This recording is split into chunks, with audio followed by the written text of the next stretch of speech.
soreness? Sitting in a barrel of snakes? Being sacrificed to the gods? Or muscle soreness? Whew! It's a tough one.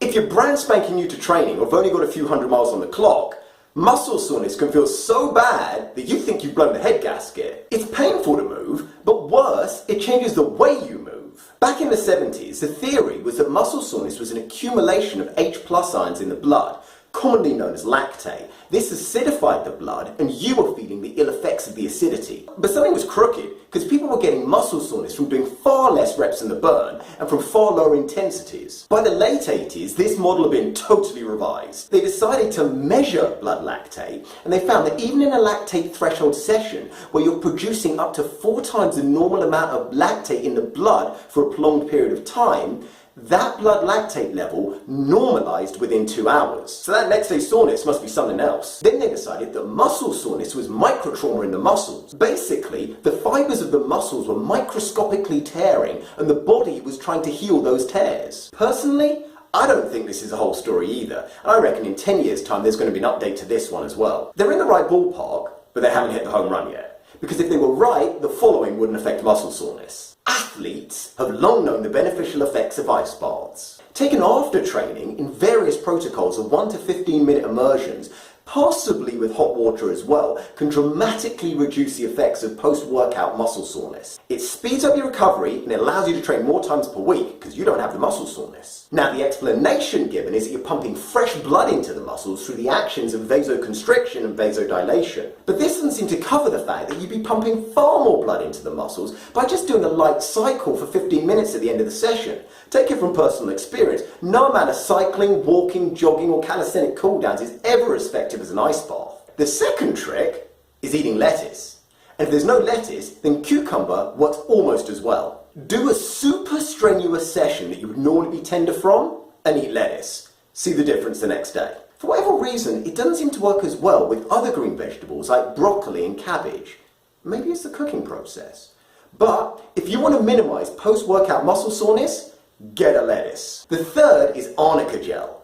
Liberally applying arnica will dramatically reduce muscle soreness. This is for all you who don't fancy the scuba shorts and woolly hat. Ah, the memories. It's not cheap, but for those with the financial means, it'll help. Obviously taking ibuprofen or any anti-inflammatory will work, but don't take that. It's like drinking bleach if you're constipated.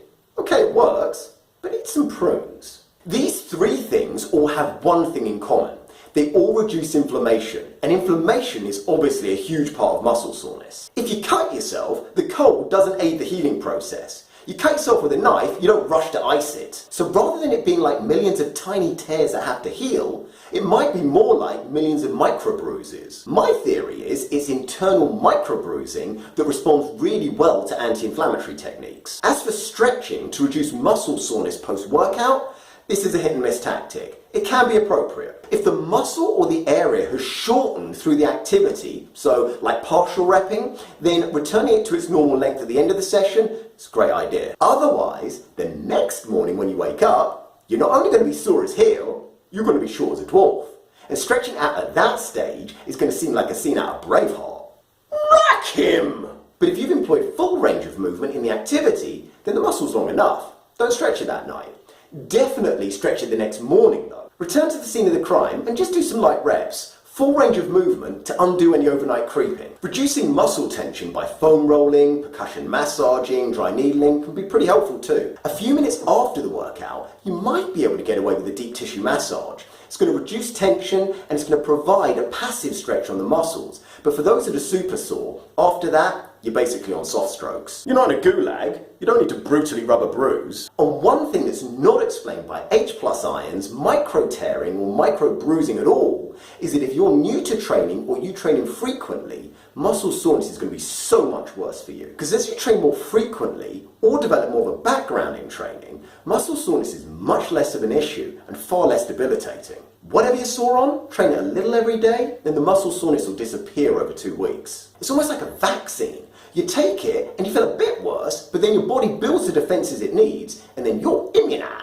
organised. Personally, I think there's one thing though that makes a massive difference. If you see muscle soreness as a burden or a punishment, it gets you down, and then you'll avoid it, and if you do get it, you feel negatively about it. The pain's going to fester and linger because you're waiting for it to go. But if you see it as a badge of honour, a rite of passage, admission to the best club in the world, you're going to feel good about it. And each time it catches you, if you think, I'm so proud of myself for that session I did, and once this is healed, I can't wait to do another, you're going to find it's not going to stick around for as long. It's not to say that it's all in your head, it's to say that you recover quicker when you're not stressed and worried about it. Mental doggy bag time. No matter what the reason for muscle soreness is, it responds well to ice bars, lettuce, arnica, doing the movement again, and light massage. Be proud of it. The muscle gods are sending out your gains.